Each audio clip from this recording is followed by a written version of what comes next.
Bienvenue sur EventCheck, le podcast où l'on parle groupe et événementiel. Ensemble, nous partons à la rencontre de personnalités de notre secteur qui nous racontent leur parcours, mais surtout leur savoir-faire et leur vision. Je vous propose, grâce à notre conversation, de booster vos connaissances et inspirations sur notre métier aux 1001 facettes.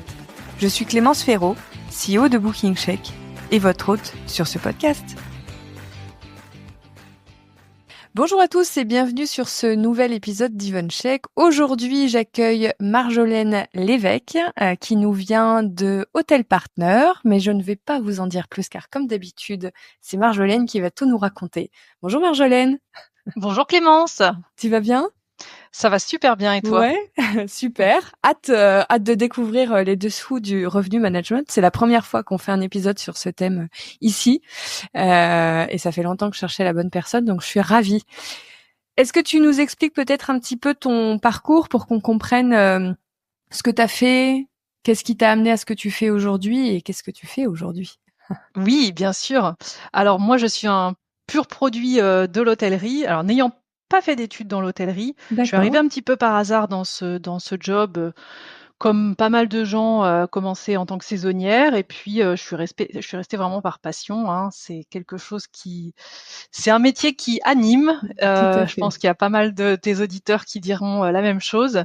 Voilà, c'est un métier, on rentre des fois un petit peu par hasard et puis finalement on reste par passion parce que voilà, c'est ce qui nous fait vibrer au quotidien. Donc j'ai commencé par des saisons et puis après j'ai été embauchée dans un hôtel un peu plus classique et traditionnel urbain où je suis entrée dans un grand groupe hôtelier français et j'ai commencé à gravir un petit peu les échelons en passant d'un hôtel à un autre, en déménageant pas mal de fois aussi parce que c'était une époque où on disait que pour évoluer, on privilégiait plus les déplacements que les évolutions en interne. D'accord. Je crois comprendre que ça a pas mal changé et tant mieux. Mais en tout cas, à l'époque, il fallait un petit peu bouger. Donc, j'ai fait quand même pas mal de régions, donc toujours dans le même groupe hôtelier. Mais ça m'a permis de, découvrir plein d'équipes différentes, des cultures différentes. D'une région à une autre, c'est extrêmement différent. Donc, ça, c'est très intéressant. Et de me former parce que c'est un groupe qui forme ses collaborateurs s'ils ont envie d'être formés. Il y a quand même une académie. Donc pour ne pas la citer, l'Académie Accor. Donc c'est quand même un endroit où on est. Je pense qu'on s'en doutait tous. Oui, mais oui, voilà, il faut rendre à César ce qui appartient à César. Oui. J'ai arrêté ensuite de travailler pour le groupe Accor, mais pendant juste pour reprendre ce que tu dis avant que tu continues. T'étais sur quel type de poste quand t'as commencé à ensuite quand t'as eu des CDI plus fixes de saisonnière à... Alors très bonne question. Alors quand j'ai fait des saisons, c'était en indépendant. J'ai commencé par femme de chambre. Ok. Donc j'ai vraiment découvert le métier un petit peu comme ça, par hasard, à voir un petit peu le fonctionnement depuis l'intérieur. Puis ensuite, j'ai fait une saison en tant que agente de réservation puis réceptionniste. Donc là, je suis vraiment rentrée dans le vif du sujet, aussi bien voir ce qui se passait dans le back office, puis après gérer les arrivées et les départs des clients. Donc là vraiment j'ai appris, j'apprenais tous les jours, hein, je savais pas du tout, je connaissais pas du tout le métier. Et ensuite donc réceptionniste, je suis passée assez rapidement première de réception avec une petite fibre. On m'avait aussi nommée gouvernante parce qu'il n'y avait pas de gouvernante dans l'hôtel. Donc j'ai pris pas mal de responsabilités au fur et à mesure. Et puis dans une démarche qualifiante à l'époque chez Ibis, où vraiment on essayait de faire évoluer les collaborateurs dans l'optique de leur faire découvrir un petit peu tous les métiers, parce que c'était une démarche qualifiante qui faisait découvrir au moins 2 métiers, et aussi pour former les futurs directeurs en fait. Hein. Donc c'était vraiment, moi j'ai bénéficié de tout cet enseignement-là, et ensuite je me suis formée pour devenir adjointe de direction. Okay. Donc et ensuite évidemment j'ai été embauchée en tant que directrice adjointe et c'est là que j'ai quitté le groupe Accor à ce moment-là parce qu'il y avait pas d'opportunité à ce moment-là pour être directrice et j'ai décidé de tenter ma chance en hôtellerie indépendante sur la côte à Toulon dans le sud et c'est là que j'ai repris un poste de réceptionniste. Et là, j'ai compris que il fallait aussi des fois prouver de quoi on était capable, parce que c'est pas parce qu'on avait prouvé sa valeur dans une hôtellerie de chaîne qu'on qu'on n'avait rien à prouver ailleurs. Donc, je suis repartie de zéro. Et puis après, je suis passée un peu dans le commercial. Et ensuite, j'ai remplacé la directrice qui partait en congé maternité. Donc, j'ai repris un poste de direction. Ok. Donc, t'as un peu passé partout. Oui, ça, on peut le dire. Un profil très hôtelier. Oui, très hôtelier. T'as pas été, oui. J'ai fait de la restauration. Front office. Oui. De la restauration quand même pas mal dans toutes les dans toutes les expériences que j'ai eues, parce qu'il y avait quand même beaucoup d'hôtels avec restaurants et on a intégré toujours la partie F&B dans tout ce qu'on faisait. Et puis plus tard, oui, la partie commerciale, gestion de séminaires. Donc ça a été plus tard quand j'étais mi-directrice, mi-commerciale. Et sur ma dernière expérience de directrice, c'était en Haute-Savoie. Et là, c'était beaucoup plutôt de gestion tarifaire, donc du revenu management, mais aussi du commercial et évidemment beaucoup de ressources humaines. Oui. Souvent, c'est ce qu'on dit, hein. C'est que plus on monte, plus il y a des RH. Exactement. Surtout avec du personnel saisonnier qui est quand même pas du tout le même type de personnel qu'il faut beaucoup accompagner dans ces démarches, parce que c'est des gens qui sont souvent, pour ceux qui ne sont pas issus de l'hôtellerie-restauration, plutôt des gens qui sont dans une situation où ils sont un peu en marge de la société. Et il m'est arrivé parfois de, par exemple, les aider à faire leur déclaration d'impôt. Des choses aussi simples que ça, mais voilà, on fait toujours un petit peu de social aussi dans ce métier. Oui. Je comprends. Et pour faire le lien avec ta deuxième question, j'avais à l'époque, donc quand j'étais directrice à Toulon, été en contact avec une société de revenu management qui s'appelle Hotel Partner et qui nous a aidés à maximiser les revenus des deux autres établissements que je gérais. Et j'avais vraiment adoré l'approche très humaine qu'ils avaient. Et ça m'avait, vraiment, c'était quelque chose qui était resté dans ma tête, quoi. Je m'étais dit, mais si je dois faire quelque chose d'autre que l'exploitation, d'autre que le terrain, je veux travailler avec eux. C'est voilà, parce que c'était vraiment le mindset qui me plaisait, la manière très très décalée, on peut le dire, d'analyser tout et de faire ressortir des succès par des discussions, parfois même très anodines, de stratégies tarifaires. Et donc à la fin de cette expérience en Haute-Savoie, je me suis dit je pense que c'est l'occasion de discuter, de recontacter mes anciens contacts chez Hotel Partner. Et c'est là qu'on m'a proposé un poste d'ambassadrice pour la France. Donc un poste qui n'existait pas à l'époque. Donc c'est une société qui est suisse. D'accord. Et donc l'idée c'était de pouvoir développer Hotel Partner en France. Et qui de mieux que quelqu'un qui a déjà travaillé en tant qu'hôtelière avec eux pour pouvoir représenter la société. Alors du coup, super transition. Hotel Partner, ça fait quoi exactement ? Alors, Hotel Partner, c'est une société de revenu management qui existe depuis 2006. Donc, ce n'est pas récent. Il y a des durées de partenariat qui sont en moyenne de 8 ans. Donc, c'est des gens qui travaillent avec nous depuis très longtemps. Le but, c'est en fait d'augmenter les revenus de l'hôtel tout en gagnant en attractivité sur le marché. Donc, on est vraiment des partenaires de services actifs. On s'appelle pas Hotel Partner pour rien. On est vraiment dans le partenariat et l'échange avant toute chose. On est dans l'accompagnement, on discute des stratégies avec l'hôtelier, on est toujours avec eux à échanger, à trouver les meilleures stratégies pour développer les revenus, hébergement principalement. Et tout ça, on ajoute un bloc qui est notre propre technologie, qui a été créé par les équipes d'Hotel Partner depuis 2006 et qui évolue au fur et à mesure des remarques des hôteliers, parce qu'on a 500 hôteliers dans toute l'Europe, donc évidemment, on a des hôtels extrêmement différents. On va avoir des hôtels en station de ski, des hôtels au bord de la mer, des hôtels urbains, des hôtels au fin fond de la campagne et de la Bavière, par exemple, ou alors sur le bord du lac Léman. Enfin, c'est vraiment des hôtels qui sont extrêmement différents. Et qui dit hôtel différent dit besoins différents. Donc notre outil, il doit s'adapter à tout type d'hôtel. Et donc petit à petit, l'avantage d'avoir sa propre technologie, c'est de pouvoir avoir les équipes sur place qui prennent en compte les attentes des hôteliers et qui font des mises à jour très très régulièrement pour que ça convienne à tout le monde. Et donc, parce qu'ils vont faire quoi sur une plateforme comme Hotel Alors, Partner la exactement, les hôteliers plateforme, elle est composée de plusieurs outils qui sont donc le moteur de réservation. On en parlera peut-être après à quoi ça sert un moteur de réservation, mais un channel manager, un rate shopper et un système de revenu management. Alors Tous là, ces outils. je pense qu'il faut falloir traduire 2-3 trucs. Oui, On recommence. Moteur de recherche, moteur de réservation. moteur de réservation. Donc ça, c'est ce qui est sur le site internet de C'est ça. l'hôtel et qui permet au client de dire je veux venir de telle date à telle date, combien ça coûte, qu'est-ce qui reste comme catégorie et tout ça. Exactement. C'est à partir du moment où le client va cliquer sur réserver sur le site web, il arrive sur le moteur de réservation. Très bien. Donc, ça, vous le fournissez.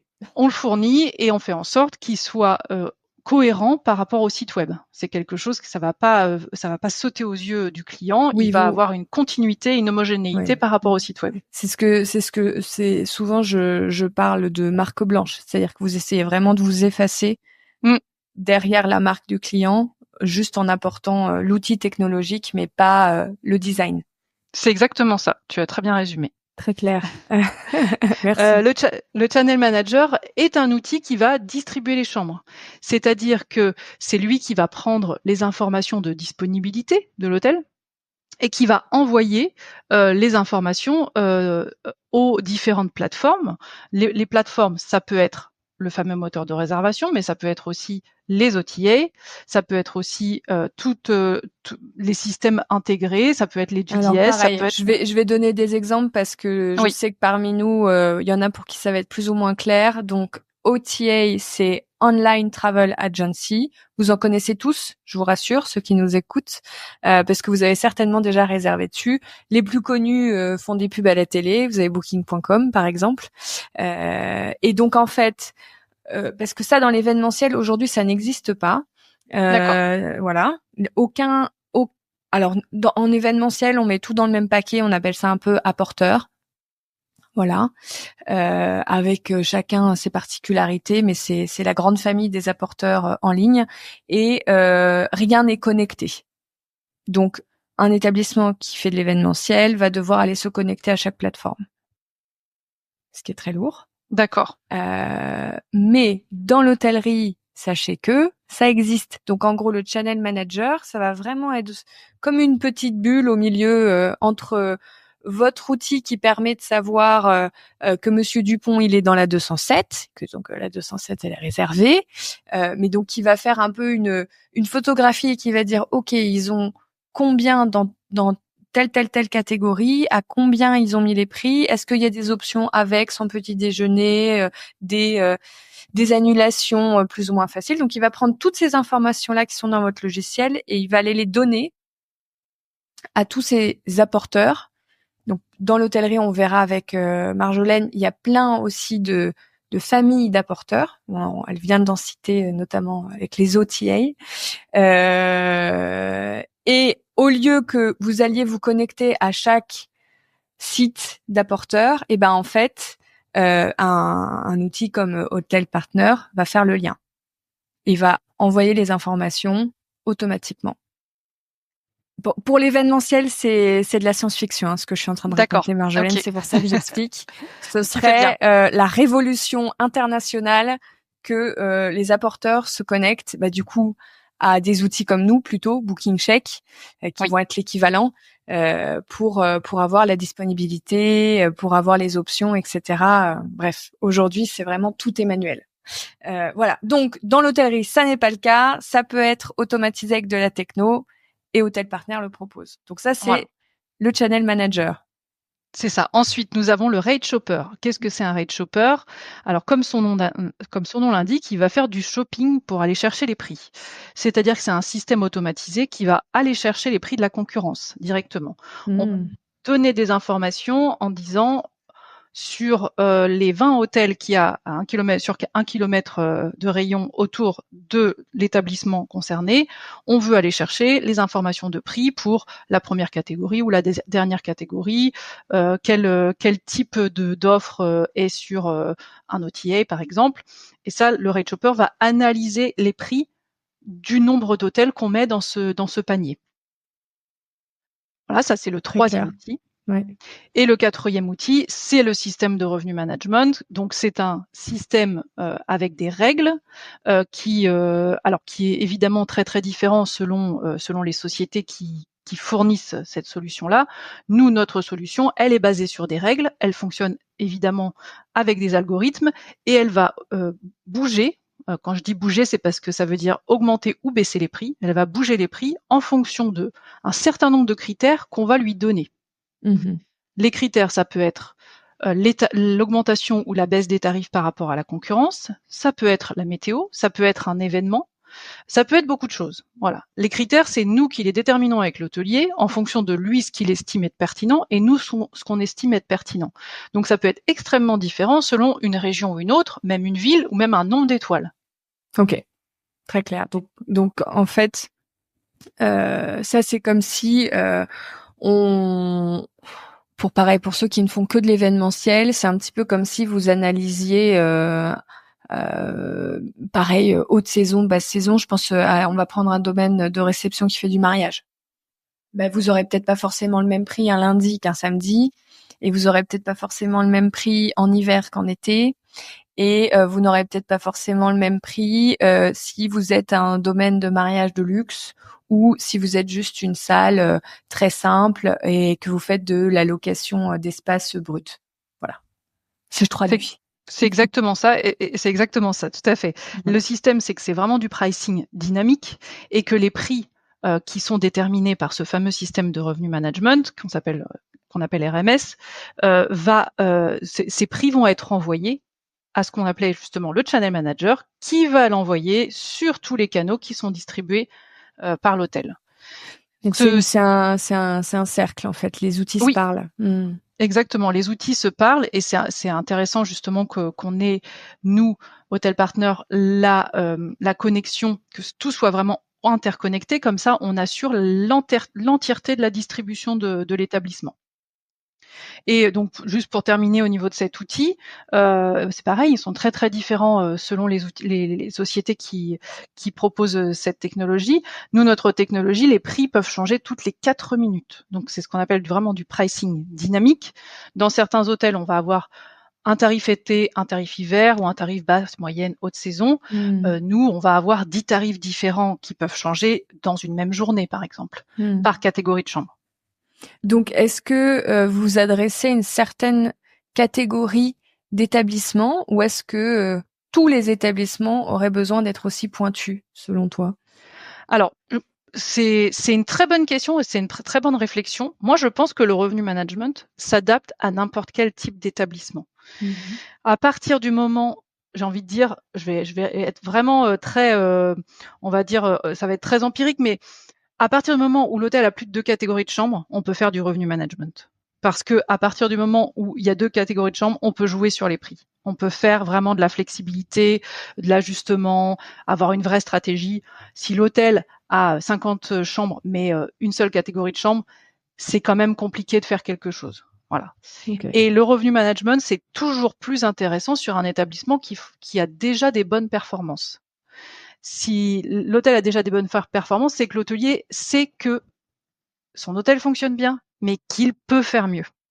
Donc c'est toujours beaucoup plus intéressant. Et pour nous, pour les sociétés de revenu management, c'est plus difficile, mais c'est plus challengeant et c'est beaucoup plus intéressant. D'accord. Mais théoriquement, on peut le faire avec n'importe quel établissement si tant est que l'hôtelier ait envie de se remettre en question, parce que on remet en question en permanence la stratégie. Oui. C'est ce que tu nous expliquais. C'est intéressant ce que tu viens de dire sur le fait que si l'hôtelier a déjà une performance, vous allez avoir encore plus d'impact. Oui. Ça veut dire que si un hôtel ne fonctionne pas très bien, donc j'imagine qu'on mesure un peu en taux d'occupation, on dit bon, c'est un peu faiblard, c'est un peu votre métrique numéro 1. Alors, on peut fonctionner en taux d'occupation, on peut fonctionner en prix moyen. Donc, ce qu'on fait, c'est que dans l'hôtellerie, on va fonctionner en RevPAR. C'est un calcul entre le prix moyen et le taux d'occupation. Ok. Donc, plus évidemment le RevPAR est élevé, plus ça veut dire que soit le taux d'occupation est élevé, soit le prix moyen, soit les deux. Donc en gros, ça c'est votre métrique pour analyser Oui, si c'est un tout à hôtel fait. qui performe ou pas. Ouais. Si le RevPAR est en dessous une certaine, je sais pas comment dire, médiane, euh, du coup vous allez dire, si vous dites au client non, en fait, vous n'êtes pas encore prêt pour un accompagnement avec nous, vous avez d'autres choses à faire, ça veut dire que quoi, c'est plus un problème d'exploitation? Ouais, c'est Ouais. une bonne remarque, tout à fait. Ça nous est déjà arrivé effectivement d'avoir des demandes où un hôtelier va faire appel à nous en disant j'y arrive pas, etc. Et nous, ce qu'on fait, c'est qu'on fait toujours en fait un diagnostic de l'établissement, un diagnostic de sa distribution, mais sans lui poser des questions. On va vraiment partir comme se mettre dans la peau d'un client et faire la recherche. Que fait un client? Il va aller sur Internet et regarder un petit peu tous les prix, il va regarder les offres, il va regarder les photos, mais il va aussi regarder les avis. Et un client, un hôtelier qui va faire appel à nous, qui a des performances qui sont peu engageantes, on va aussi regarder les avis.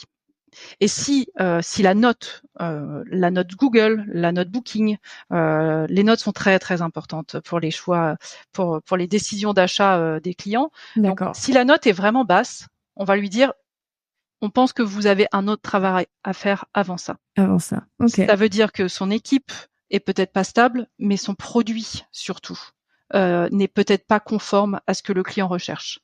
Et ça, c'est des choses sur lesquelles nous, on peut pas travailler. En tout cas, c'est pas notre objectif premier. Nous, Mhm. notre objectif, c'est de faire en sorte que ces tarifs soient adaptés par rapport à son marché.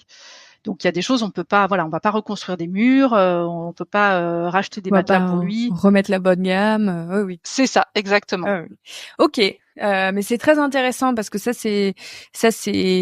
marche pour tout type d'activité en fait. Ouais, Parfois, moi je vois par exemple des établissements me dire on veut avoir plus de demandes entrantes ouais, quand peut-être ils ont un taux de confirmation qui est très très bas ouais. ou qu'ils ont pas de repeat. Ou que, enfin, voilà, il y a plein de, et Pas c'est mal de pareil. signes. Oui, ça, c'est des choses aussi où je trouve ça intéressant que tu dises que en dessous, voilà, de certains résultats, votre accompagnement ne servira à rien, alors que au-dessus, vous avez comme je disais, un impact très intéressant. Super. Et ben, on va rentrer un peu plus dans le vif du sujet parce qu'on on a déjà On a déjà commencé. commencé un peu. Ouais. On va déjà parler de comment vous vous distribuez. Alors, avant que Marjolaine intervienne, ça veut dire quoi? Ça veut dire que aujourd'hui, vous êtes en ligne et que les clients, pour vous trouver, pour trouver des informations sur vos prix, etc., n'ont plus forcément besoin d'appeler l'hôtel Ouais, pour tout. Donc, ils vont se retrouver sur, on a dit, les sites qui vont vendre des hôtels à leur place, comme les bookings, hotel.com, etc. Ils vont se retrouver sur le site internet de l'établissement. Bref, on va déjà commencer par se poser une question. Est-ce qu'aujourd'hui, un établissement, un hôtel, ne peut fonctionner qu'avec son site internet ou est-ce que c'est un pari risqué? alors c'est tout à fait possible. Ok. J'ai envie de dire, c'est possible si jamais l'hôtel a une proposition unique de vente très marquée. Ok. J'anticipe un petit peu sur ce que je voulais vous dire un petit peu plus tard, mais c'est important. Alors, je suis obligée de te répondre ça. Alors, Non, qu'est-ce non, que mais c'est une oui. proposition unique de vente? C'est ce qui va faire la différence par rapport à la concurrence. Je vous donne un exemple. Un hôtel en bord de mer qui a vraiment toutes ses chambres qui donnent sur la mer. Ça, c'est sa proposition unique de vente. En plus, il a des balcons avec des transats incroyables. Et puis, il y a un happy hour tous les jours de 18h à 20h avec des super cocktails faits par un barman incroyable. C'est la proposition unique de vente de l'hôtel. Cet établissement-là, s'il est bien vendu, enfin, on va dire commercialisé, s'il est bien visible, il n'a pas forcément besoin d'être sur tant de canaux que ça. En revanche, c'est quand même plus simple s'il veut performer. À partir du moment où il est sur plusieurs canaux, il va être forcément plus visible. Et ça va lui donner forcément une visibilité partout. en fait, la recherche du client, elle va tout de suite passer par le moteur de recherche, qui, bon, pour 95% des Français, c'est Google. Donc, quand le client va taper dans Google le nom de l'hôtel, d'abord, il va avoir peut-être des OTA, principalement Booking, et après, il va avoir le site de l'hôtel. Donc, et sur la droite, il va avoir quelques photos de l'hôtel et quelques petites informations, des descriptifs, des avis et des choses comme ça. Donc, plus il va être visible, cet hôtel, plus il va être accessible pour le client et le client va être rassuré. Donc, oui, c'est possible de ne pas forcément distribuer son hôtel partout si sa proposition unique de vente, elle est vraiment très, très marquée, mais c'est quand même plus facile et plus rassurant pour un client, je parle, de trouver cet hôtel un petit peu partout sur plusieurs canaux. Ok. Très clair. Donc, on va dire ça dépend vraiment du produit Oui, et de la vision stratégique de l'établissement, mais en tout cas, il faut se dire qu'il faut quand même avoir une vision très forte. exactement. Et Et c'est pour ça que vraiment l'accompagnement d'un hôtel doit être complètement sur mesure. Oui, bah oui, oui. Ça, on pourra en reparler, parce qu'on est assez d'accord. Ok, donc du coup, est-ce qu'on peut reprendre, donc maintenant qu'on sait, donc ça s'applique pour ceux qui ne font que de l'événementiel, ça s'applique à vous aussi. Si vous avez une stratégie très pointue et que vous vous dites, nous, on va se distribuer qu'en direct, c'est tout à fait possible. Sinon, surtout quand une activité démarre, vous allez avoir besoin de vous référencer sur des apporteurs d'affaires pour vous faire connaître de certains segments de clients qui ne vous connaissent pas. Alors sur l'événementiel, l'apporteur est vraiment lié au segment. C'est-à-dire que il y a vraiment des apporteurs spécialisés, il y a des apporteurs qui sont très forts sur des grandes villes et qui sont très faibles en région, en campagne. Ouais. Donc vraiment en fonction de où on est, quel client on veut attirer, quel type d'établissement on a des apporteurs qui ne vont faire que des lieux à patrimoine. Alors si on est très moderne, c'est peut-être pas c'est peut-être pas pour nous. Voilà. Donc il y a vraiment plutôt un choix de qui est-ce qu'on va capter en allant chez cet apporteur, mais c'est un petit peu le même principe. D'accord. Je fais le lien. Du coup, par contre, dans l'hôtellerie, vous avez des familles vraiment très claires des différents acteurs en ligne qui permettent de distribuer. Est-ce que tu peux nous faire un petit topo? Alors, comme on disait, on va avoir les OTA. Donc, les OTA, c'est Online Travel Agency. Donc, ça va être tout ce qui va distribuer l'établissement avec les informations qui sont données par l'hôtelier. Ok. Donc, ils sont en direct. Comment? Ils sont en direct avec l'hôtelier. Oui, ils sont en direct avec l'hôtelier, tout à fait. Ça, c'est des gens qui vont récupérer les informations auprès de l'hôtelier, qui vont même lui proposer éventuellement des promotions. Et donc, l'hôtelier décide ou non de distribuer tout ou partie de ses chambres, tout ou partie de ses tarifs, selon la stratégie qu'il a mis en place, et certaines offres s'il veut les mettre en place. Donc ça, c'est vraiment au choix de l'hôtelier. Si l'hôtelier décide de distribuer une seule catégorie de chambres par OTA, il peut le faire. Okay. Évidemment, c'est pas ce qu'on recommande, mais ça peut effectivement arriver. D'accord. Après, on va avoir tous ceux qui vont fonctionner plutôt en plateforme et qui vont proposer plusieurs OTA. Un petit peu comme, je vais utiliser la métaphore de Amazon. Amazon, vous savez que quand vous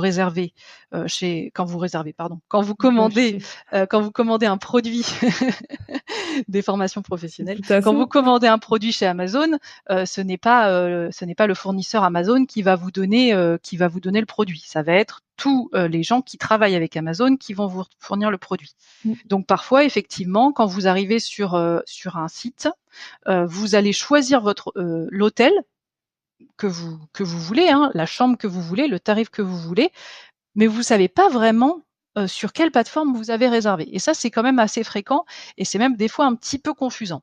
T'as un exemple d'un qui est connu qui fonctionne Alors, en plateforme? j'ai trouvé alors par exemple, Agoda, si on peut décider de le distribuer, en direct, mais souvent, l'hôtelier ne le sait pas et souvent, Agoda va venir chercher les informations directement depuis Booking. Donc OK, parfois, si on va sur Agoda, on va réserver une chambre et en fait, c'est Agoda va Booking. venir chercher les informations de prix, la bonne photo, le nom de la chambre et va envoyer à l'hôtelier l'information, mais par le biais de Booking. OK, Mais il y a pas intéressant. mal d'autres exemples, mais ça reste quand même des sociétés, mis à part Agoda, qui fonctionne très bien, mais il y a des sociétés qui vont arriver et repartir.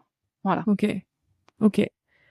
Après, on va avoir les GDS, Global Distribution System. Donc ça, ce n'est pas géré directement par l'hôtelier, ça va être géré par exemple, des agences de voyage, des boutiques. Enfin, ce qui existe encore, hein, ça existe pas mal, les agences de voyage qui vont utiliser un système, un logiciel qui va aller chercher les informations aussi pour les clients. Il y a beaucoup de clients qui aiment bien encore réserver leur séjour.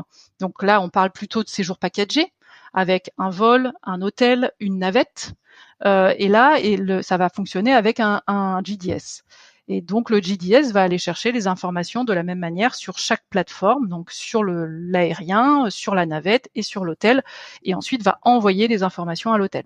Est-ce que les grosses agences qu'on connaît, etc., vont avoir leur propre GDS? Comment ça marche?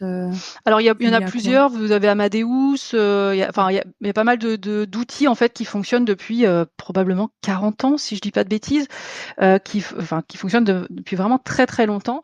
Et c'est des systèmes qui sont utilisés par beaucoup donc d'agences physiques, mais aussi Expedia fait aussi beaucoup du packagé. Donc Expedia va vraiment fonctionner avec ce qu'on appelle le B2B, donc géré directement avec les agences de voyage ou avec le client directement.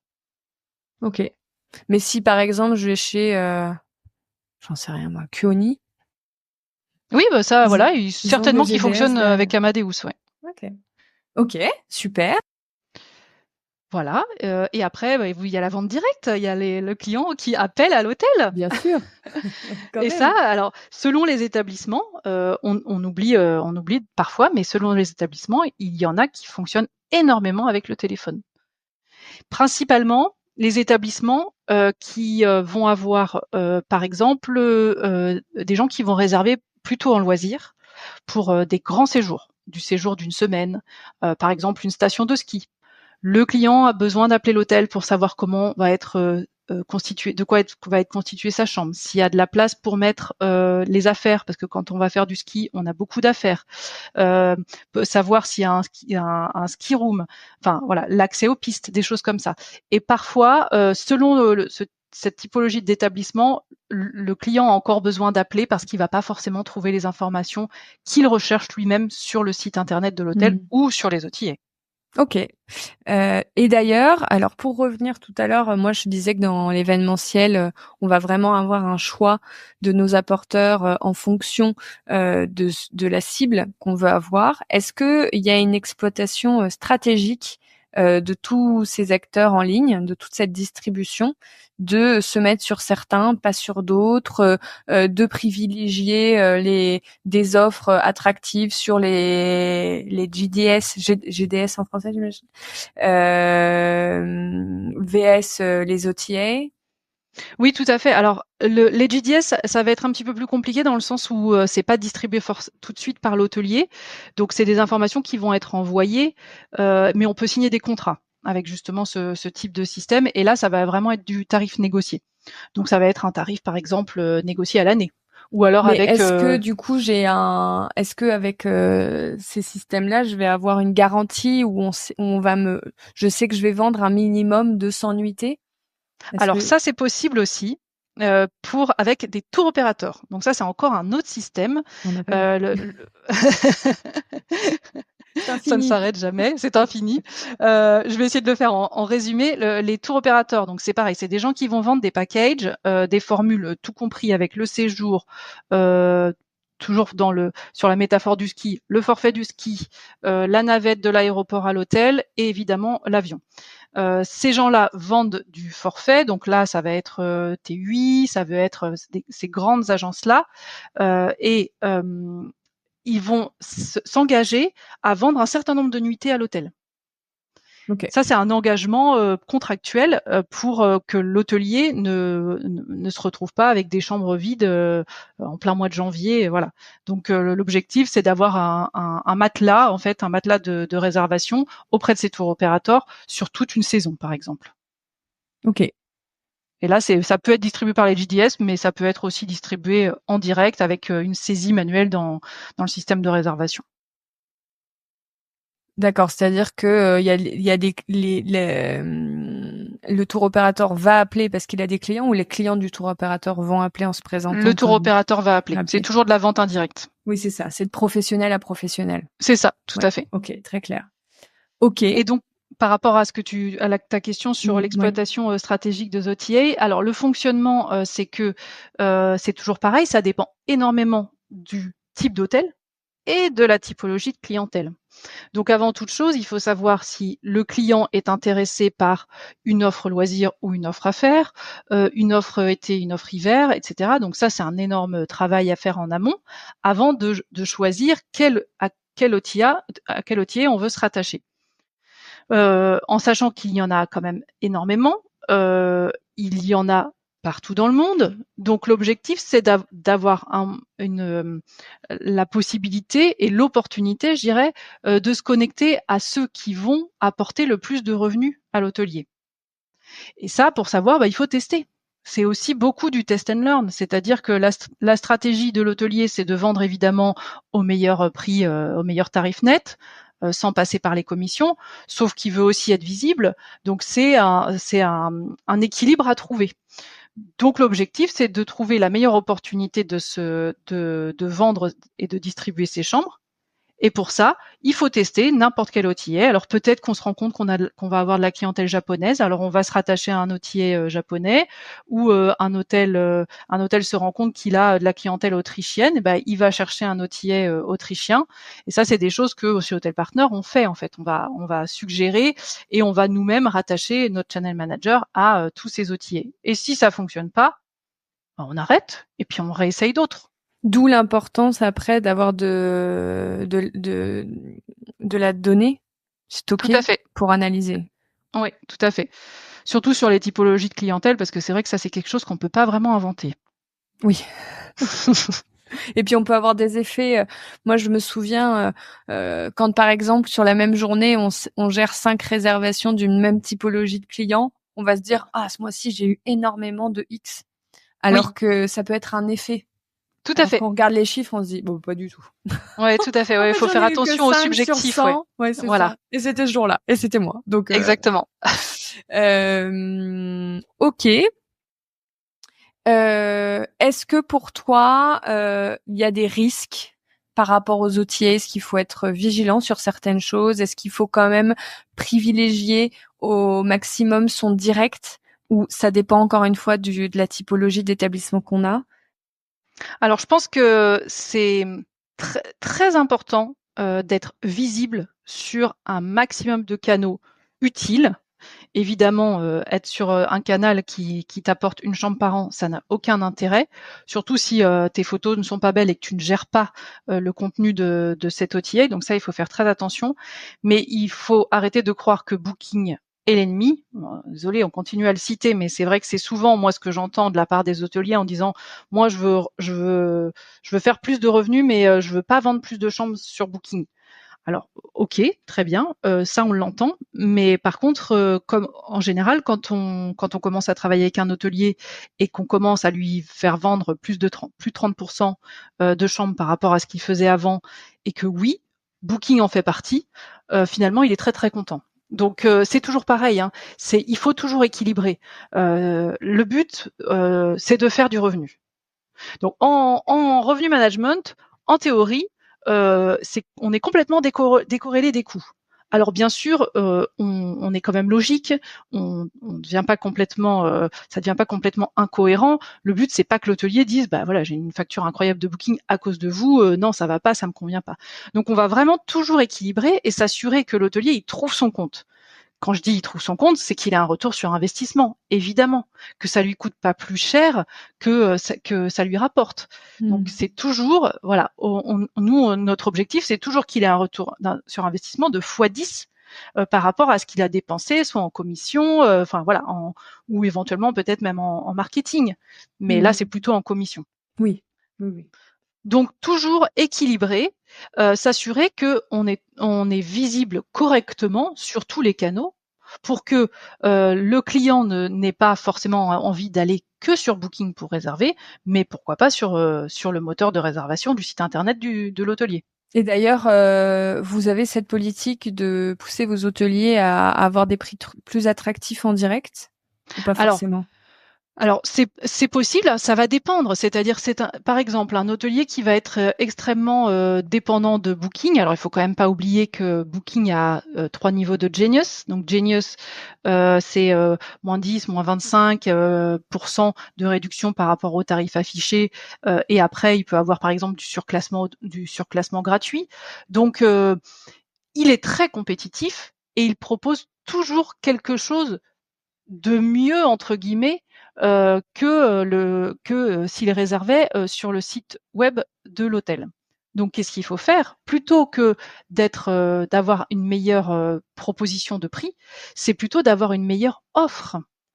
Qu'est-ce que le client recherche? Si le client recherche pour son séjour d'avoir par exemple un massage duo de 30 minutes et après à pouvoir aller se baigner dans la piscine de l'hôtel, pourquoi pas lui proposer un package? L'objectif du site internet, en fait, de l'hôtel, c'est le client, il va chercher quoi? Il va regarder les photos et il va regarder les offres. S'il n'y a pas d'offre plus intéressante qu'ailleurs, bah, il va réserver sur Booking parce que c'est plus facile. En 3 clics, le client, il a réservé sur Booking. Alors que sur le site web, il va regarder les photos, il va aller donc effectivement aller sur le moteur de réservation, il va dire bah oui, enfin, il me propose une chambre. Oui, peut-être une chambre avec petit déjeuner, d'accord. Mais quoi d'autre? Rien de plus.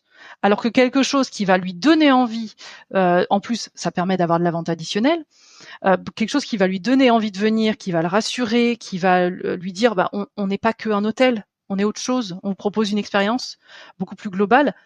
C'est à ça que ça sert un moteur de réservation pour une vente en direct. Ok, très intéressant. Ça s'applique aussi tout à fait à l'événementiel. J'imagine. Selon le type d'établissement, hein, quand on fait de la location sèche, c'est un petit peu plus compliqué. Mais pour ceux qui ont des options, des services, etc., ça peut être matière à réflexion. Ouais. D'avoir une offre plus complète en direct et plus simple sur les apporteurs, par exemple, pour vous différencier. Il y a aussi toute la question, justement, vu qu'on parle d'offres, de comment est-ce qu'on fixe les règles, de dire bah, c'est minimum tant de temps chez nous, il y a avec ce prix il y a un surclassement, etc. Les annulations, parce que ça varie énormément Oui. sur un hôtel d'une période à une autre. Comment on fixe toutes ces petites règles un petit peu? Alors tout ça, c'est vraiment quelque chose qu'on va mettre en place, nous, au début du partenariat avec l'hôtelier. Par exemple, il va nous faire la remarque, oui, j'ai constaté que j'avais peut-être 30% d'annulation à J-3. Je dis n'importe quoi, mais voilà. Et donc là, on va lui dire, alors peut-être que justement, ça serait pertinent de mettre en place des conditions d'annulation peut-être un petit peu restrictives, parce que pourquoi le client annule? Déjà, c'est ça, c'est pourquoi le client annule. Est-ce que le client annule parce qu'il a trouvé ailleurs? Est-ce le client annule parce que c'est une force majeure? Bon, là, on peut rien y faire. Mais ou est-ce que le client annule parce que il a trouvé une meilleure offre, même dans une autre ville? Parce que nous, on s'intéresse à la destination, mais des fois, il y a des destinations qui sont identiques et qui peuvent être plus intéressantes pour le client. Donc, on essaie toujours d'avoir cette discussion avec l'hôtelier. C'est pour ça que c'est intéressant d'échanger quasiment, enfin on échange au moins une fois par semaine avec l'hôtelier, c'est lui demander vraiment de creuser. Parce que l'hôtelier, il va avoir les informations, bah, comme tu disais tout à l'heure, l'exemple des 5 réservations, voilà, il va avoir les informations de la part de la réception ou de l'agent de réservation, selon la structure de l'hôtel, on a besoin d'avoir ces détails-là. Pourquoi le client a annulé? Qu'est-ce qui fait qu'il a changé d'avis? Et donc, toutes ces informations-là vont nous aider à construire les règles, les restrictions de séjour, les durées minimum de séjour, les surclassements automatiques, des choses comme ça. Et en fait, à la suite de ces échanges, on enrichit cette stratégie.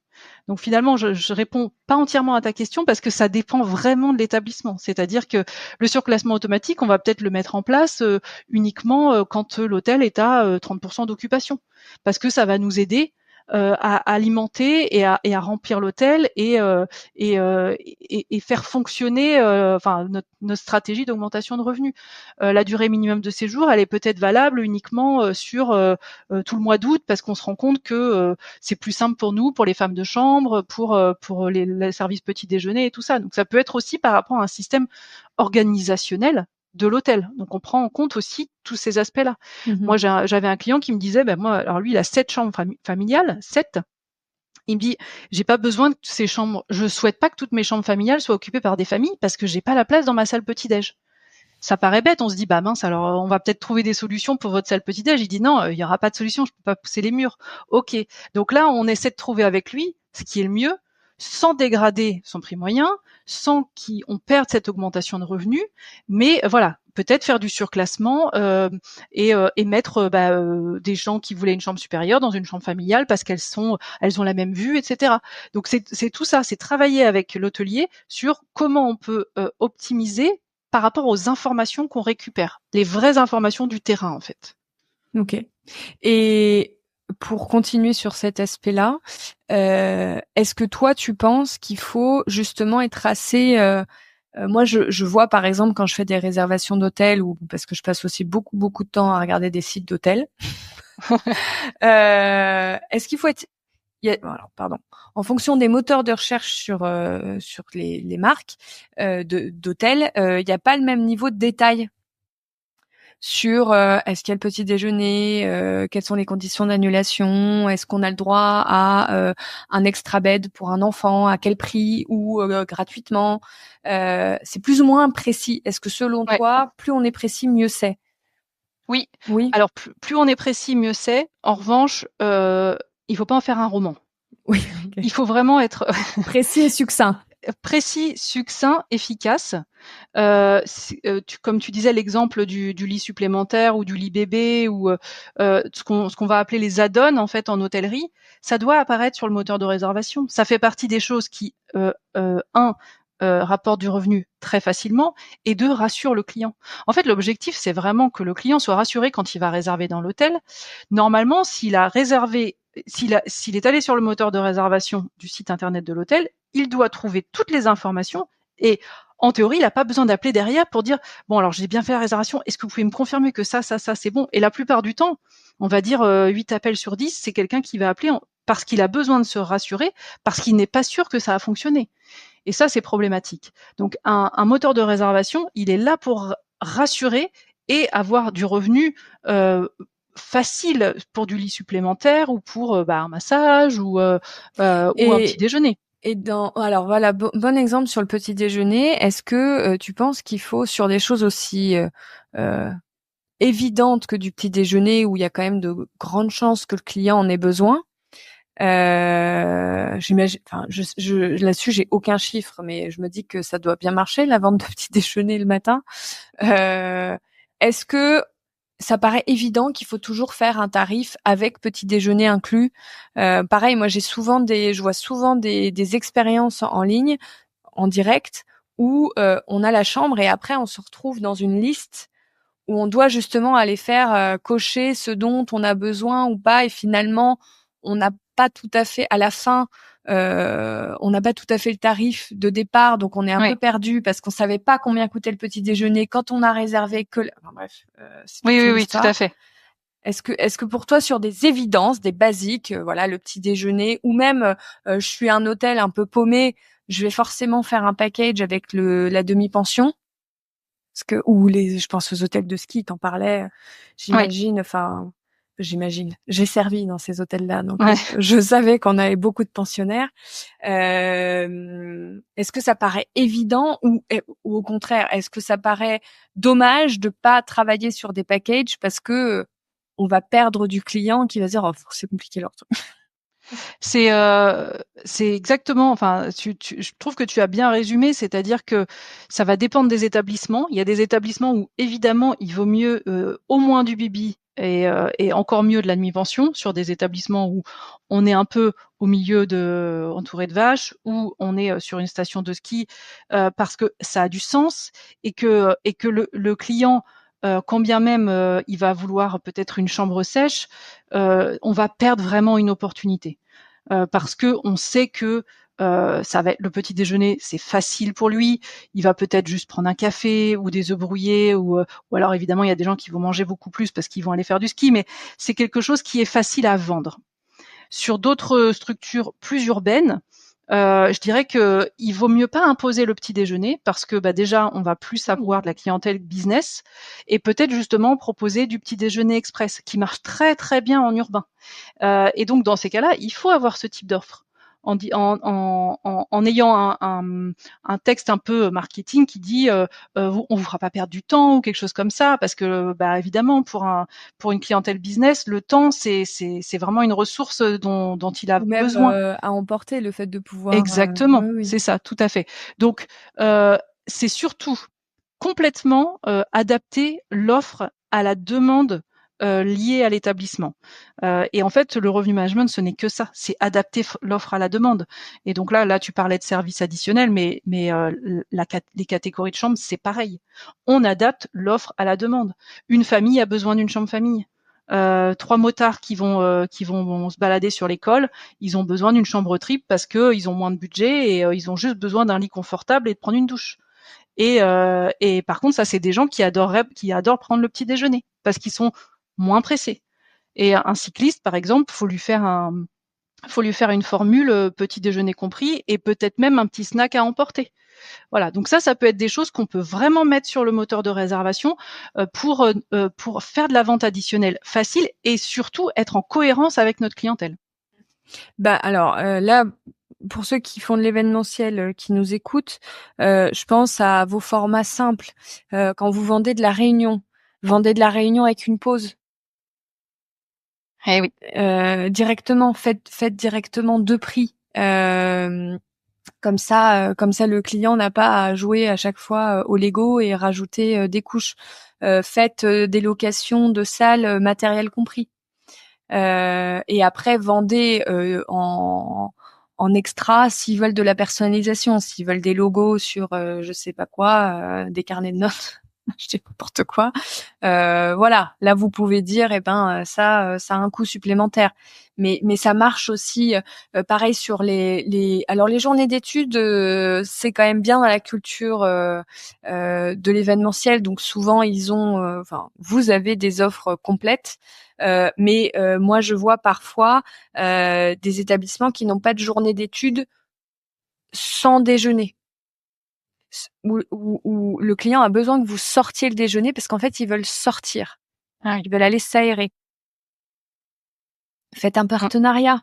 Si vous voulez à ce moment-là ne pas perdre de revenus, vous pouvez très bien faire un partenariat avec des restaurants du coin et puis négocier un menu, négocier une rétrocommission, que sais-je. Moi je l'ai fait aussi en étant, parce que j'étais commerciale en hôtel et en restaurant, et on avait des contrats avec des meeting centers sur les restaurants qui nous apportaient des gens le midi. Voilà. Donc il y a plein de petites choses à faire aussi. Tout ce qu'on dit sur l'hôtel s'applique à vos salons, s'applique à vos domaines. C'est pareil, ceux qui ont des domaines de réception, etc. Si vous faites de la location sèche, proposez déjà des prestataires qui vont permettre de faire les petits déjeuners, etc. Parce que c'est une évidence qu'ils vont en avoir besoin. Si vous êtes un domaine de réception et que vous incluez, vous faites du clé en main, c'est pareil. Prévoyez tous les formats, faites des packages, tout compris. Plus le client doit faire ses petits calculs, plus c'est pénible pour lui. Plus vous lui faites un truc simple et efficace, mieux vous vendrez aussi. Donc tout ce que vient de dire Marjolaine, vraiment, ça marche pour vous. Génial. Donc, en parlant d'offres, on va parler un peu de prix. Oui. Parce que dans le revenu management, il y a vraiment cette science de fixer des prix. Et tu le disais, vous pouvez changer de prix 10 fois par jour. C'est Oui. impressionnant. Alors, comment on définit un prix? C'est quoi un bon prix? Alors, je pense que c'est la question qu'on ne résoudra jamais, mais je peux essayer quand même d'apporter une réponse. En fait, c'est pas le prix qui fait vendre. C'est juste ça, la chose à comprendre et la chose à savoir. On est toujours un peu obsédé à se dire, est-ce que je vends en bon prix? Est-ce que je vends en bon prix? Non. Est-ce que ce que je propose au client est adapté à ce qu'il recherche? C'est-à-dire, est-ce que la valeur de mon produit est adaptée au prix que je lui propose? Votre client, il est peut-être capable de payer 350 € la chambre si vous lui apportez une expérience incroyable. Mais si vous lui apportez rien, sa chambre, elle vaut 50 €.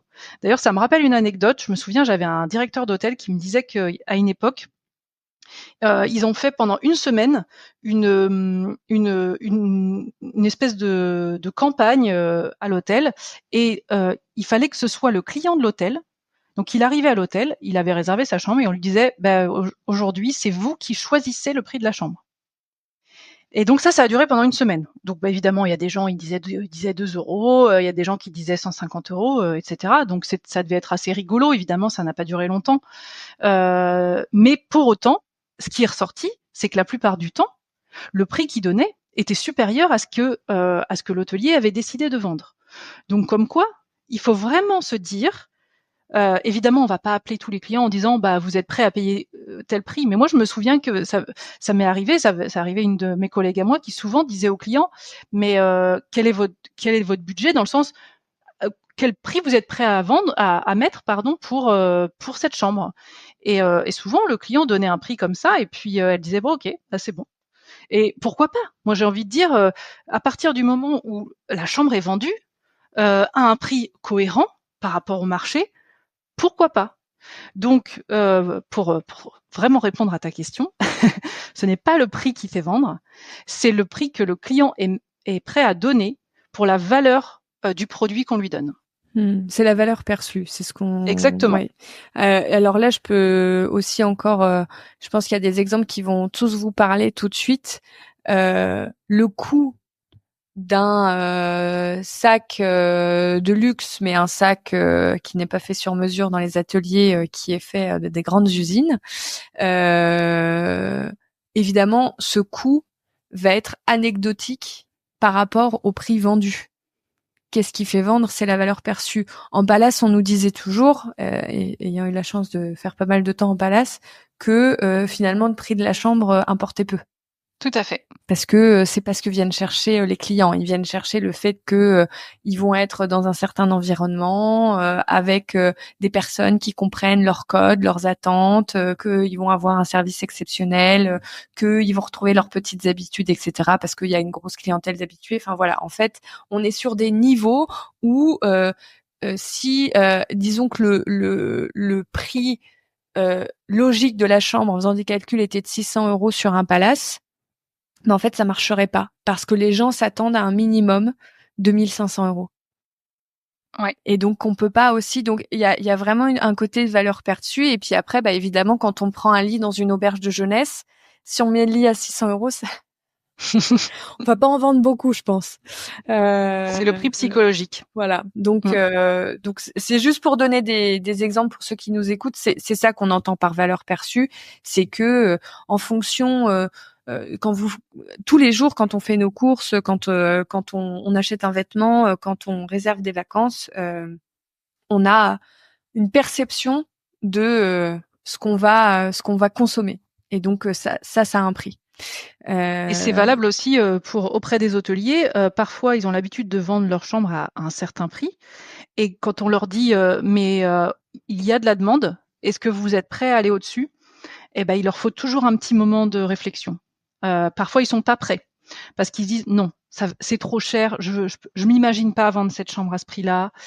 Donc, ça nécessite aussi de faire un virage dans sa tête qui peut être important. Et donc, c'est pour ça que nous, on fait très attention à ça. Mais quand on voit qu'il y a de la demande, on dit à l'hôtelier, là, on peut y aller. Qu'est-ce qu'on fait? Est-ce que vous êtes prêts ou est-ce que vous n'êtes pas prêts? Mais et des fois, ils sont pas prêts. D'ailleurs, alors ça c'est quelque chose que c'est un sujet que je connais bien aussi. Ça peut être bien de faire une semaine de test aussi dans ce sens-là. Tu parlais d'une semaine de test sur les clients fixent leur prix, mais ça peut être OK. Imaginons cette semaine, on fait plus 30% sur nos prix. Ouais. On fait comme si c'était nos prix. On les annonce aux clients et on voit la réaction. Et ben en fait souvent il y en a pas. Il y en a pas. Exactement. Donc c'est pour ça qu'il faut tester. C'est bon. C'est que tout va bien. Si tout le monde commence à me dire ah vous êtes très cher, bon, on est peut-être un peu allé au-dessus de la barre. Ouais. Puis il faut aussi que ce qui est vendu par les réceptionnistes, si c'est beaucoup de la réservation téléphonique, faut pas que le réceptionniste transmette aussi ce stress de se dire non, moi je suis pas capable de vendre cette chambre à ce prix-là, j'y arrive pas. Donc, mais ça c'est aussi beaucoup éduqué. Oui, c'est vrai que on est dans des métiers qui sont on a peu de temps pour faire autre chose que d'être face aux clients. Mais c'est vrai que si on peut avoir des temps un peu de pas de formation, mais où on teste, on se teste sur nos collègues, où on a on répète, on dit allez vas-y tu le fais avec moi, je fais semblant de t'appeler. C'est un peu ridicule, mais mine de rien, ça commence à ancrer le discours et ça fait baisser le stress des équipes énormément. Ça je suis tout à fait pour tout. Réceptionniste commercial, même combat. Oui, tout à fait. C'est exactement pareil. Et qu'est-ce que je voulais dire? Est-ce que tu dirais qu'il y a quand même de votre côté quand vous accompagnez des méthodes que vous mettez en place justement par rapport à cette fameuse valeur perçue? Parce que si on se dit OK, on a un super produit, les gens nous disent toujours c'est vachement bien. En fait, on sait pourquoi on a payé, c'est vachement bien. Ouais. Mais sur la distribution en ligne, c'est pas folichon. Pour toi, c'est dû à quoi quand il y a un décalage? Alors, il y a un décalage parce que bien souvent, l'hôtelier ne sait pas exactement quelle est la valeur de son établissement. Okay. Je parle pas de valeur financière. Hein. Là, tout de suite, on n'est pas en train de parler d'investissement financier. On est en train de vraiment toujours la valeur perçue. Parfois, l'hôtelier se dit que, donc, ce que je disais tout à l'heure sur la proposition unique de vente, c'est, par exemple, la vue mer. Et puis, si ça se trouve, c'est pas du tout ça. Si ça se trouve, c'est les super cocktails du fameux barman qui donnent envie aux clients de venir. Donc déjà, nous, notre travail, c'est de nous assurer que l'hôtelier a bien conscience de ses atouts, des atouts de son hôtel. Parfois, c'est aussi une super équipe, mais vraiment avec des avis incroyables, une note incroyable de service. Et parfois, c'est là-dessus qu'on doit travailler. Donc, qu'est-ce qu'on doit faire? Tout ce qui est en ligne, aussi bien le site web de l'hôtel que tous les hôteliers, voilà, doit refléter la proposition unique de vente de l'établissement. Donc, il y a plein de manières. Il y a les photos des chambres, des espaces communs. Très important, les photos. On ne le dira jamais assez. Prenez le meilleur photographe que vous pouvez. C'est votre meilleur investissement pour le en ligne. Voilà. Et alors, je rajouterais meilleur photographe hôtelier. Oui. Si votre oncle est un très bon photographe, mais qui n'est pas photographe hôtelier, ça ne fonctionnera pas. Donc, c'est vraiment très, très important. Le photographe hôtelier a cette vision très, très stratégique de la manière dont les chambres doivent être prises en photo, les chambres, les salles de bain, etc. C'est un vrai travail. Le restaurant, les exactement. Détails, les chaussons, le peignoir, Et souvent, il vous donnera en plus des idées auxquelles vous n'auriez même pas pensé justement pour la mise en valeur de vos espaces. Donc, un photographe hôtelier, il y en a. C'est toujours écrit dans leur bio, ça sera toujours écrit photographe hôtelier. Allez-y, vraiment n'hésitez pas. Et ça veut pas dire que ça va être plus cher. C'est juste que c'est des gens qui font ça spécifiquement. Donc ça, c'est la première chose. Voilà, les photos. Un client, qu'est-ce qu'il recherche en photo d'hôtel? Le lit, la salle de bain et la vue. Vous devez absolument avoir ces 3 photos-là, enfin au moins évidemment ces 3 photos-là sur toutes les plateformes. Là où votre hôtel est distribué, ces 3 photos-là doivent exister. Le lit, parce que c'est là où on va dormir. tout bêtement, c'est quelque chose où, voilà, on est là pour dormir. La salle de bain, c'est parce qu'on a besoin de savoir si on a la place pour poser nos affaires ou si on doit laisser notre trousse de toilette sur le bureau à l'entrée de la chambre. Ça paraît tout bête, mais c'est très important. Le client a besoin de pouvoir s'immerger dans le séjour et de toujours être rassuré. La vue, que ce soit une vue moyenne ou exceptionnelle, il doit savoir. Et bien souvent, alors moi, peut-être que j'ai une grosse déformation professionnelle, mais en général, une des premières choses que je fais, c'est que je traverse la chambre et je regarde ce qu'on y voit. Et ça, c'est vraiment, vraiment, vraiment important. Vous allez avoir 50% des gens qui commencent par aller dans la salle de bain et les 50 autres pourcents, en général, c'est la vue. Donc, c'est vraiment, vraiment très, très important. Donc ça, d'abord, c'est s'assurer que les photos sont correctes, de bonne qualité, pas en trop grande quantité. Ce n'est pas une galerie photo. Il faut que le client... 15 pour une Exactement. catégorie. Oui, C'est ça, exactement. Donc que chaque catégorie de chambre ait le bon nombre de photos. Et ça va représenter déjà la proposition unique de vente de l'établissement. Admettons, c'est un hôtel qui donne sur la mer. Évidemment, la vue, c'est la vue mer.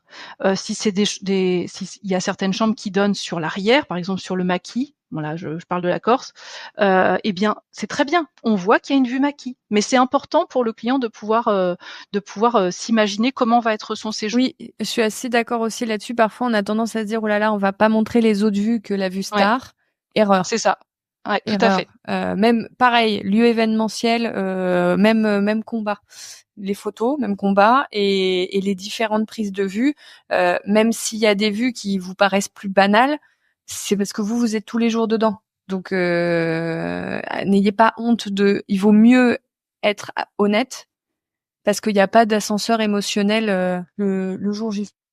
Tout à fait, tout à fait. Donc n'ayez pas honte de toutes les vues qui peuvent être disponibles.